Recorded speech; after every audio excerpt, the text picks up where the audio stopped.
አንዳንዶች ወደው እንዳይመስላችሁ ራሳቸውን በገመድ እያንጠለጠሉ የሚገሉት በሕይወታቸው ተስፋ ሲቆርጡ፣ አንዳንድ ወንድሞቻችንና እህቶቻችን መርዝ እየጠጡ ራሳቸውን የሚያጠፉት ተስፋ ሲቆርጡ፣ ያልፈልኛል ብለው ባህር ማዶ ሄደው እንደጠበቁት ሆኖ ሲያገኙ ራሳቸውን ከፎቅ ላይ እየወረወሩ የሚያጠፉት ምን ይመስላችኋል? ተስፋ ሲቆርጡ እኮ ነው። ሰው ተስፋ ከቆረጠ የሚያደርገውን ነገር አያውቅም። ወጣቱ ራሱን በአረቄ መለኪያ በጠጅ ብርሌ የሚደብቀው የተለያየ ሱሳሱስ ውስጥ ወጣቱ የሚገባው በሕይወቱ እኮ ተስፋ ሲቆርጥ ነው። ወደፊት ሲጨልምበት፣ ለነገ ምንም ተስፋ ሲያጣ የተለያየ ርኩሰትና ኃጢአት ውስጥ ይገባል። ሰው ተስፋ ከቆረጠ የሚያደርገውን ነገር አያውቅም። ተስፋ የቆረጠ ባል ነው ሚስቱን የሚፈታ። ተስፋ የቆረጠች ሚስት ናት የቃል ኪዳን ባሏን የምትፈታ።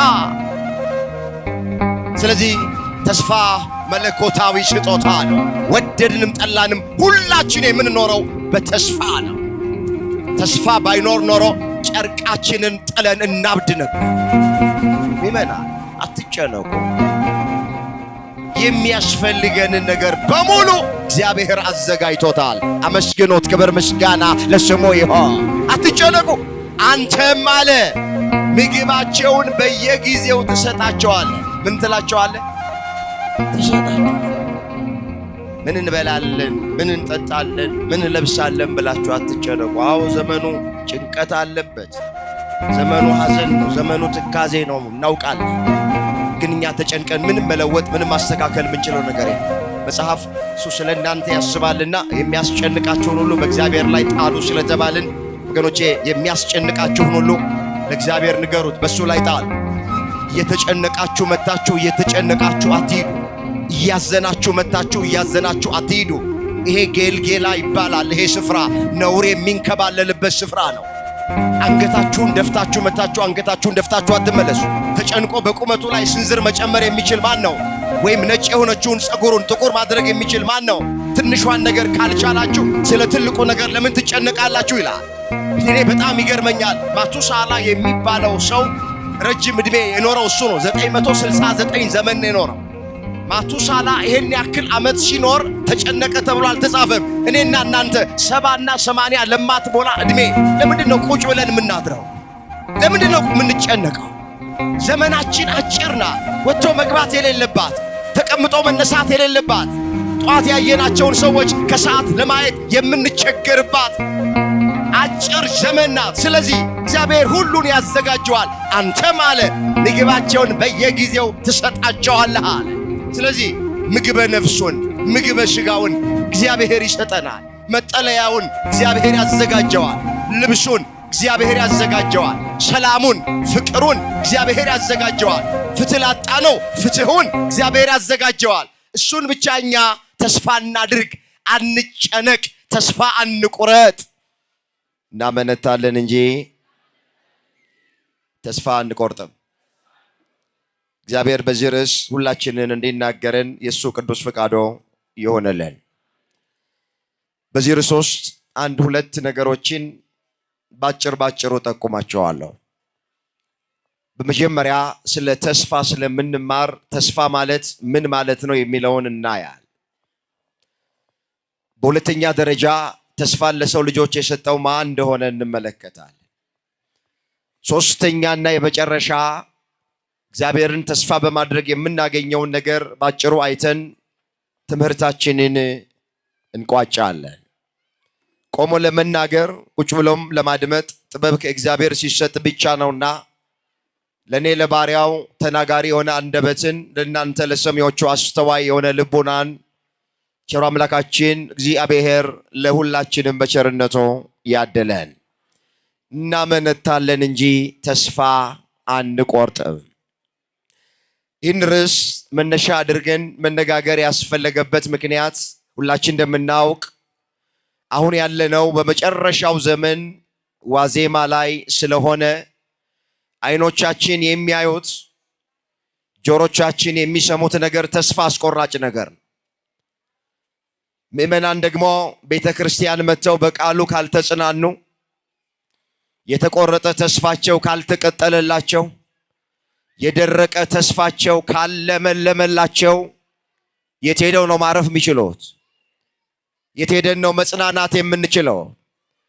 በዚህ ዘመን ያለን አገልጋዮች ትልቅ አደራና ትልቅ ኃላፊነት አለብን። በምእመናን ላይ በቁስላቸው ላይ ጥዝጣዜ መጨመር የለብንም።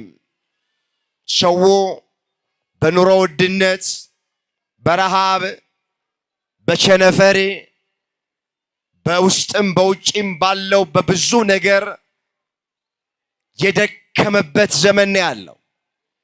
ስለዚህ በተሻለ መጠን አገልጋዮች፣ አባቶች ወደ ቤተ ክርስቲያን ሊያርፍ የመጣውን ሕዝብ፣ ሊጽናና የመጣውን ሕዝብ፣ ሸክም ከብዶት የመጣውን ሕዝብ በእግዚአብሔር ቃል አሳርፈነው እምባውን አብሰንለት ታሪኩ ተቀይሮ ከሐዘኑ ተጽናንቶ እንዲሄድ የሚጽናናበትን ቃል አብዝተን ልንነግረው ይገባል። ይሄ ዘመን ከሌላው ዘመን የተለየ ዘመን ነው። ርዕሱንም የመረጡበት ምክንያት ይሄ ነው። እስኪ ወደ መጀመሪያው ሐሳብ እንምጣ። ተስፋ ማለት ምን ማለት? ወገኖቼ ተስፋ ማለት ወደፊት መልካም ይሆናል ብሎ በትዕግስት መጠባበቅ ማለት ነው የሚለው የመጽሐፍ ቅዱስ መዝገበ ቃላቱን ስናነብ። ተስፋ የዛሬ አይደለም፣ ተስፋ የነገ ነው። ተስፋ እጃችን ላይ የገባ ነገር አይደለም። ተስፋ ገና ወደፊት እጃችን ላይ የሚገባ ነው። ተስፋ በዓይናችን የምናየው አይደለም፣ ገና ወደፊት የሚታይ ነገር ነው። ሰው የሚያየውን ተስፋ ማድረግ አይችልም። ሰው ያገኘውን ነገር ተስፋ ማድረግ አይችልም። ሐዋርያው ቅዱስ ጳውሎስ እንዲህ ብሎ እንደተናገረ እዚህ ሮሜ ምዕራፍ 8 ቁጥር 24 ላይ እንደዚህ ይላል፣ በተስፋ ድነናል። ነገር ግን ተስፋ የሚደረግበቱ ነገር ቢታይ ተስፋ አይደለም።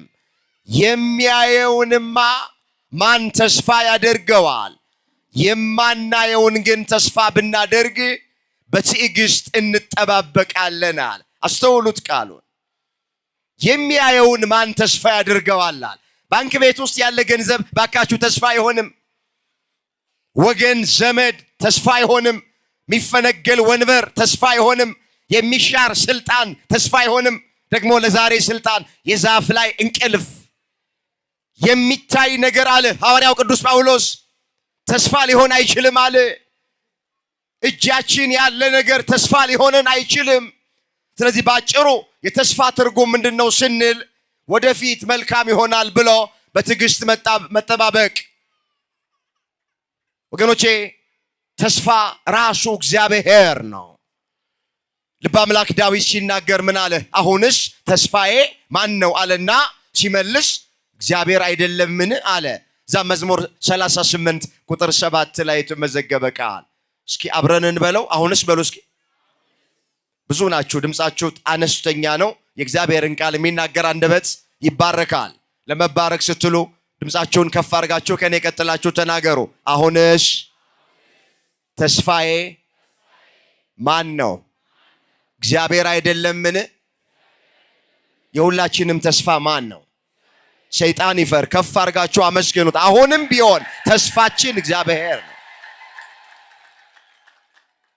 እየተራብን ይሆናል፣ እየተጠማን ይሆናል፣ እየተገፋን ይሆናል፣ ተቸግረን ይሆናል፣ አዝነን ይሆናል፣ ዙሪያው ገደል ሆኖብን ይሆናል፣ አጣብቅኝ ውስጥ ገብተን ይሆናል። ምን ውስጥ ምን ሆን፣ አሁንም ግን ተስፋችን ማን ነው? የሀገሪቱ ተስፋ ማን ነው? የቤተ ክርስቲያኒቱ ተስፋ ማን ነው? የሁላችንም ተስፋ ማን ነው? የድሃውም የሀብታሙም የሁሉም ተስፋ ማን ነው? ድገሙና ተስፋችሁን አመስግኑት፣ እግዚአብሔር። ስለዚህ ተስፋ ማለት ባጭሩ ይሄን ነው። ወደ ሁለተኛው ሐሳብ ልሄድ። ተስፋን የሰጠው ማን ነው የሚለውን ልመልከት። ወገኖቼ ተስፋን የሰጠን ባለቤቱ እግዚአብሔር ነው። መጽሐፍ እንደዚህ ይላል። በዚህ በቲቶ መልእክቱ ሐዋርያው ቅዱስ ጳውሎስ የተናገረውን ቃል አነበዋለሁ። ቲቶ ምዕራፍ 1 ቁጥር 1 ላይ የእግዚአብሔር ባሪያ የኢየሱስ ክርስቶስ ሐዋርያ የሆነ ጳውሎስ በእግዚአብሔር ለተመረጡት እምነት እንዲሆንላቸው በዘላለም ሕይወት ተስፋ እንደ አምልኮት ያለውን እውነት እንዲያውቁ የተላከ አለና ስለዚህ ሕይወት የማይዋሽ እግዚአብሔር ከዘላለም ዘመናት በፊት ተስፋን ሰጠ አለ። እስኪ አብረን እንበለው። የማይዋሽ በሉ እስኪ። እግዚአብሔር ከዘላለም ዘመናት በፊት ለሰው ልጆች ተስፋን ሰጠ። ምንን ሰጠ? ተስፋ የማን ስጦታ ነው? ተስፋን የሰጡን ሰዎች አይደሉ፣ ባለ ጊዜዎች አይደሉ፣ ባለ ጠጎች አይደሉ፣ ባለ ወንበሮች አይደሉ። መጽሐፍ ቅዱስ የሚለን ከዘላለም ዘመናት በፊት የማይዋሽ እግዚአብሔር፣ ሐሰት ለባህሪው የማይስማማው እግዚአብሔር ለሰው ልጆች ተስፋን ሰጠ። ተስፋ መለኮታዊ ስጦታ ነው። ተስፋ የአምላካችን ስጦታ ነው። ተስፋ የእግዚአብሔር ስጦታ ነው። የሁላችሁ ሰው ያለ ምግብ 2 እና 3 ሳምንት መኖር ይችላል። ሰው አየር ሳይተነፍስ ለሰከንዶች ሽርፍራፊ መቆየት ይችላል። ሰው ውሃ ሳይጠጣ ለተወሰነ ቀናት መቆየት ይችላል። ሰው ያለ ተስፋ መኖር አይችል፣ ለሰከንድ መኖር አይችል። አንዳንዶች ወደው እንዳይመስላችሁ ራሳቸውን በገመድ እያንጠለጠሉ የሚገሉት በሕይወታቸው ተስፋ ሲቆርጡ ነው። አንዳንድ ወንድሞቻችንና እህቶቻችን መርዝ እየጠጡ ራሳቸውን የሚያጠፉት ተስፋ ሲቆርጡ ነው። ያልፍልኛል ብለው ባህር ማዶ ሄደው እንደጠበቁት ሆኖ ሲያገኙ ራሳቸውን ከፎቅ ላይ እየወረወሩ የሚያጠፉት ምን ይመስላችኋል? ተስፋ ሲቆርጡ እኮ ነው። ሰው ተስፋ ከቆረጠ የሚያደርገውን ነገር አያውቅም። ወጣቱ ራሱን በአረቄ መለኪያ በጠጅ ብርሌ የሚደብቀው የተለያየ ሱሳሱስ ውስጥ ወጣቱ የሚገባው በሕይወቱ እኮ ተስፋ ሲቆርጥ ነው። ወደፊት ሲጨልምበት፣ ለነገ ምንም ተስፋ ሲያጣ የተለያየ ርኩሰትና ኃጢአት ውስጥ ይገባል። ሰው ተስፋ ከቆረጠ የሚያደርገውን ነገር አያውቅም። ተስፋ የቆረጠ ባል ነው ሚስቱን የሚፈታ። ተስፋ የቆረጠች ሚስት ናት የቃል ኪዳን ባሏን የምትፈታ። ስለዚህ ተስፋ መለኮታዊ ስጦታ ነው። ተስፋ የእግዚአብሔር ስጦታ ነው። የምንኖረው ወገኖቼ ቆመን የምንሄደው በሁለት እግራችን አይደለም። ቆመን የምንሄደው በተስፋ ነው። ፊታችን ፈክቶ ፊታችን በርቶ የሚታየው ስለሞላልን ስለተመቸን አይደለም። ውስጣችን እግዚአብሔር ያስቀመጠው ተስፋ ስላለ ነው። ነገ የተሻለ ቀን ይሆናል። እንዳዘልኩኝ አልቀርም፣ ካዘኔ ጽናናለሁ። አንገቴን እንደደፋው አልቀርም፣ ቀና አላለሁ። እንደወደቅኩ አልቀርም፣ እነሳለሁ። እንዳጣሁ አልቀርም፣ አገኛለሁ። እንደተዋረድኩ አልቀርም፣ እከብራለሁ ብለን ነው። በተስፋ ነው የምንኖረው ሁላችን። ካህን የለም፣ ምእመን የለም፣ አገልጋይ የለም፣ ተገልጋይ የለም፣ ደሃ የለም፣ ሀብታም የለም፣ ትንሽ የለም፣ ትልቅ የለም። ወደድንም ጠላንም ሁላችን የምንኖረው በተስፋ ነው። ተስፋ ባይኖር ኖሮ ጨርቃችንን ጥለን እናብድ ነበረ።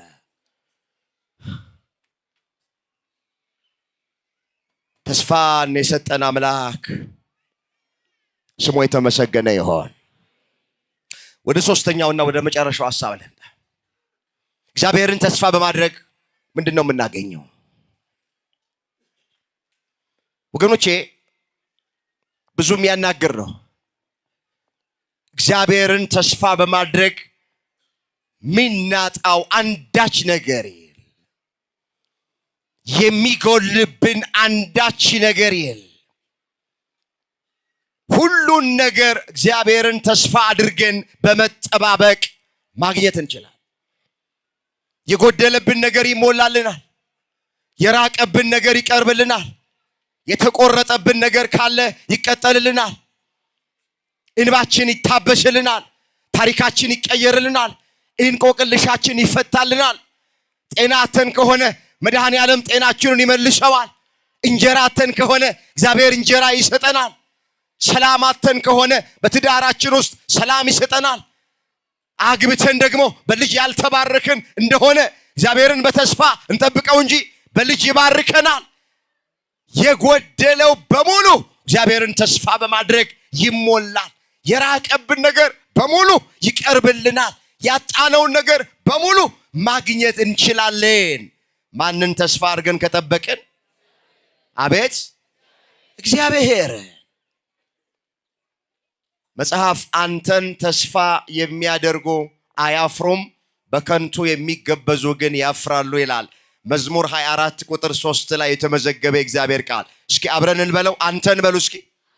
ተስፋ የሚያደርጉ አያፍሩም፣ በከንቱ የሚገበዙ ግን ያፍራሉ። ባካችሁ በከንቱ እየተገበዝን አንፈር። ባለን ነገር አንታበይ፣ ባለን ነገር አንመካ፣ ባለን ነገር አንመጻደቅ።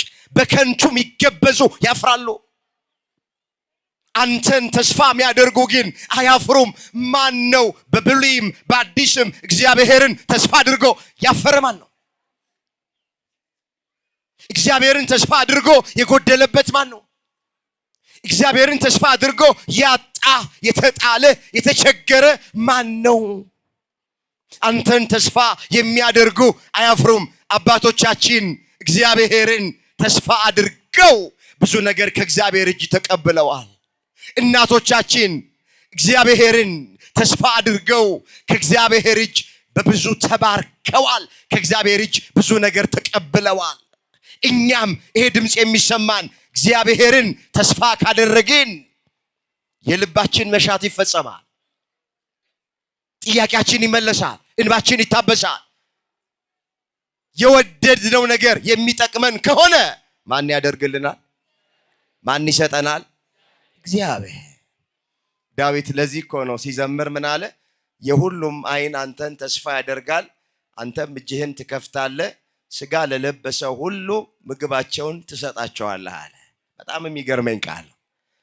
እዚህ የዳዊት መዝሙር 144 ላይ የተመዘገበ ቃል ላነበው ፈልጋለሁ። የዳዊት መዝሙር 144 ቁጥር 15 የሁሉም ዓይን አንተን ተስፋ ያደርጋል፣ አንተ ምግባቸውን በየጊዜው ትሰጣቸዋል፣ አንተ እጅህን ትከፍታለህ፣ ሕይወት ላለው ሁሉ መልካሙን ነገር ታጠግባለህ አለ። እስኪ አብረን እንበለው። የሁሉም ዓይን በሉ እስኪ አንተን ተስፋ ያደርጋል። ማንን ተስፋ ያደርጋል? ተስፋችን ማን ነው? በቃ የሁሉም ዓይን፣ የካህኑም የምዕመኑም ዓይን፣ የድሃውም የሀብታሙም ዓይን፣ የተማረውም ያልተማረውም ዓይን፣ በአማረ ቤት የሚኖረው በደሳሳ ጎጆ ውስጥ የሚኖረው ዓይን፣ የሁሉም ዓይን ተቀለለው አንተን ተስፋ ያደርጋል አለ። አንተም አለ ምግባቸውን በጊዜው ትሰጣቸዋል። ምዕመናን አትጨነቁ። የሚያስፈልገንን ነገር በሙሉ እግዚአብሔር አዘጋጅቶታል። አመስግኖት። ክብር ምስጋና ለስሙ ይሁን። አትጨነቁ።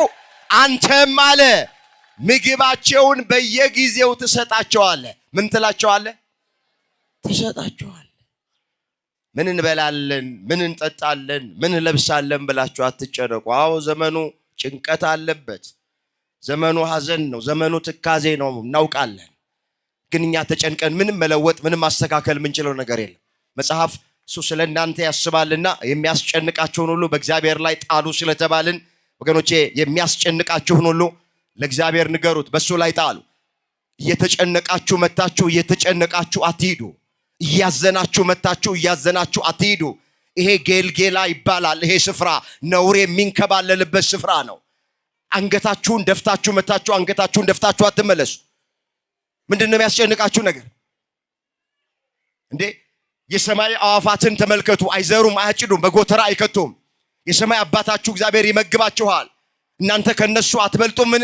ተጨንቆ በቁመቱ ላይ ስንዝር መጨመር የሚችል ማን ነው? ወይም ነጭ የሆነችውን ፀጉሩን ጥቁር ማድረግ የሚችል ማን ነው? ትንሿን ነገር ካልቻላችሁ ስለ ትልቁ ነገር ለምን ትጨነቃላችሁ ይላል። እኔ በጣም ይገርመኛል። ማቱሳላ የሚባለው ሰው ረጅም ዕድሜ የኖረው እሱ ነው። 969 ዘመን ነው የኖረው። ማቱሳላ ይሄን ያክል ዓመት ሲኖር ተጨነቀ ተብሎ አልተጻፈም። እኔና እናንተ 70 እና 80 ለማትሞላ ዕድሜ ለምንድን ነው ቁጭ ብለን የምናድረው? ለምንድን ነው የምንጨነቀው? ዘመናችን አጭር ናት። ወጥቶ መግባት የሌለባት፣ ተቀምጦ መነሳት የሌለባት፣ ጧት ያየናቸውን ሰዎች ከሰዓት ለማየት የምንቸገርባት አጭር ዘመን ናት። ስለዚህ እግዚአብሔር ሁሉን ያዘጋጀዋል። አንተም አለ ምግባቸውን በየጊዜው ትሰጣቸዋለህ አለ። ስለዚህ ምግበ ነፍሱን ምግበ ሥጋውን እግዚአብሔር ይሰጠናል። መጠለያውን እግዚአብሔር ያዘጋጀዋል። ልብሱን እግዚአብሔር ያዘጋጀዋል። ሰላሙን ፍቅሩን እግዚአብሔር ያዘጋጀዋል። ፍትህ ላጣነው ፍትሁን እግዚአብሔር ያዘጋጀዋል። እሱን ብቻ እኛ ተስፋ እናድርግ፣ አንጨነቅ፣ ተስፋ አንቁረጥ። እናመነታለን እንጂ ተስፋ አንቆርጥም። ማመንታት ተፈጥሯዊ ነው። የተከለከለው ተስፋ መቁረጥ ነው። ልናመነታ እንችላለን ሰዎች ስለሆንን። ነገር ግን እባካችሁ በጭራሽ ተስፋ አትቁረጡ። ምን ይላሉ አባቶች? ክርስቲያን ተስፋ ክርስቲያን ተስፋ አይቆርጥም። ይሄ አፋዊ ነው፣ መጽሐፋዊ። እናመነታለን እንጂ ተስፋ ግን ምን አንልም፣ አንቆርጥም። አምላካችን እግዚአብሔር የተቆረጠ ተስፋችንን በቸርነቱ ይቀጥልልን። የደረቀ ተስፋችንን በቸርነቱ ያለምልምልን። አንድ ቃል ተናግሬ መልእክቴን ጠቀልላለሁ። የጠዋት መርሃ ግብር ነው። ከዚህ በላይ አላስጨንቃችሁም። መጽሐፍ እንደዚህ ይላል፣ በመከራ ታገሱ፣ በጸሎት ጽኑ አለና በተስፋ ደስ ይበላቸው አለ። እዛ ሮሜ ምዕራፍ 12 ቁጥር 12 ላይ እስኪ በመከራ በሉ፣ ታገሱ፣ በጸሎት ጽኑ፣ በተስፋ ደስ ይበላችሁ። በተስፋ ምን ይበላችሁ? ስለዚህ ደስ እያለን የምንኖረው ስለሞላልን ሳይሆን በተስፋ ደስታ ያለው ተስፋ ውስጥ ነው። ተስፋ ውስጥ ደስታ አለ እንጂ ብዙ ገንዘብ በመቁጠር አይደለም ደስተኛ የሚሆን። ተስፋ ደግሞ እግዚአብሔር ነው። በመከራ ታገሱ ተብለናል። በመከራ እንድንታገስ መድኃኔዓለም ይርዳን። በጸሎት ጽኑ ተብለናል። በጸሎት እንድንጸና እግዚአብሔር ይርዳን። በተስፋ ደግሞ ደስ ይበላችሁ ተብለናልና እግዚአብሔርን ተስፋ እያደረግን ነገ የተሻለ ቀን ነው። ታሪክ ይቀየራል። ነገር ይገለበጣል። እግዚአብሔር የልቤን መሻት ይፈጽመዋል። የሚጠቅመኝን ነገር ሁሉ እግዚአብሔር ያደርግልኛል፣ አልጠረጥረውም፣ አላማውም ብለን እሱን ተስፋ እያደረገ እንድንኖር መድኃኔዓለም ይርዳን። የመልአኩ የቅዱስ ገብርኤል አማላጅነት፣ የእመቤታችን የቅድስት ድንግል ማርያም ጸሎት በረከት ከሁላችን ጋር ይሁን። እግዚአብሔር ቀናችንን ይባርክ። የሁላችንን መጨረሻ እግዚአብሔር ያሳል።